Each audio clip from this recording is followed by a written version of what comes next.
Hello, so this is going to be a simple guide on how to set up Beacon on the AYN Thor as your front end of choice. So this assumes that you've watched my other videos, you've got your emulators ready to install, you've also got a ROMs folder with some games. So the first thing we're going to do is on the Play Store is we're going to download Beacon. So this is only available on the Play Store, it's not available on GitHub. It is a paid app. I believe it was about £3, which probably about $4, $5. Your local currency may vary, but it wasn't expensive. I'm going to install that. Give that a moment. It's only a small app, so it downloads quite quickly.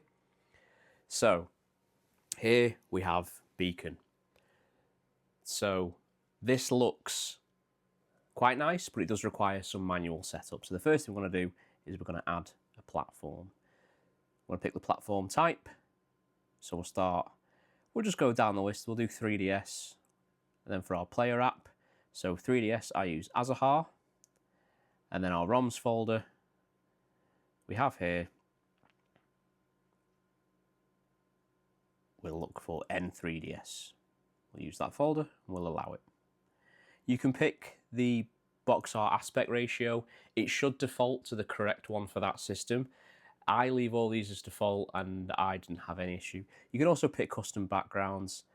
It'll allow you to import images from wherever. That's entirely up to you. As for the file handling, I don't tend to touch these, I don't really need to. So I'll add that platform. Got to enable the notification for sync. So basically what's going to happen is going to start trying to get the metadata. So as you can see here, it's started to pull through the box art, the release dates, things like that. It can be relatively slow, so don't stress too much. It is working on the background. I believe if you swipe down, you'll see in your notifications area where it's up to. So whilst that's doing, we're just going to have a quick look over the settings, because you can also add new consoles this way. So the first thing we want to do is set up the scraping. So screen scraper, as I mentioned in the overview video, is excellent. You can get a free account. You are rate limited with that free account. I can't remember the exact number. It's a decent amount, but if for the first time scrape, you might find that that you might hit that limit very quickly. However, I think the minimum donation tier is €1, and that gives you 3,000 or 30,000. I think it's 30,000 scrapes per day for €1 or €2. So also, I'm going to enable Steam Grid DB. So we'll tick that. So it's going to ask for an API key. So here is how you get your API key. So we're going to go to steamgrid.db. It won't let me click that link, so I'll just do it on Chrome. I'm just going to pop it into Google. steamgrid.db. I'm already logged in, so you'll have to log in just with your Steam account. You might have to enable some preferences in Steam to allow it to do so.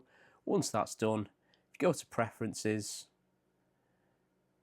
and then you have to press the X. For some reason, it doesn't automatically hide the navigation bar. We're going to come over to API. I'm going to blur this out because it's my API key, get your own. However, we can just select that, copy it, we go back over to Beacon, and we're going to paste it in. And that's all you need to do. There we are. Screen Scraper also looks like it hasn't logged me in, so I will add that manually. So I'm just going to sign in. This is just a username and password, which is a lot easier than an API key, let me tell you.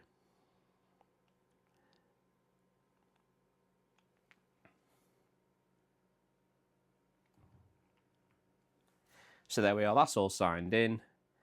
And then the GamesDB and IGDB it uses anyway. These are free to use. I do believe IGDB doesn't normally use an API key. I'm assuming they've managed to find a way to work around.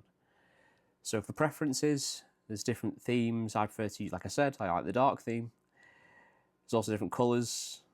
What does amber look like? Nah, it's not bad. It just subtly changes the background. It's nice. And then there's waves, full fireflies. That sounds cool. How does that look? Oh, that's quite nice. So there's all these kind of little differences that you get. There's also changing the view mode, so you can go from gallery or list. I like grid personally, so I'll just show you how that looks. Nice and easy. It's very simple to set this up.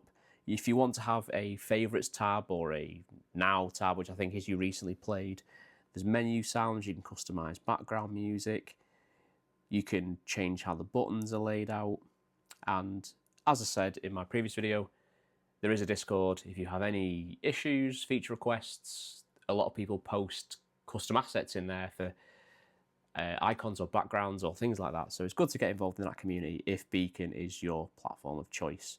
So I'm going to very quickly go through all these and add the necessary devices. So it's dead easy. So we'll do N64, and then for N64 I use RetroArch. So if you're using RetroArch, you need to select the core as well. So it will show you every possible core in RetroArch. If you pick one that you haven't installed, it will crash. So make sure that it's one you've installed. So the N64 one I use is somewhere down here. Mupen 64 Plus Next GLES3. So when I use that, my ROMs folder is my N64 folder.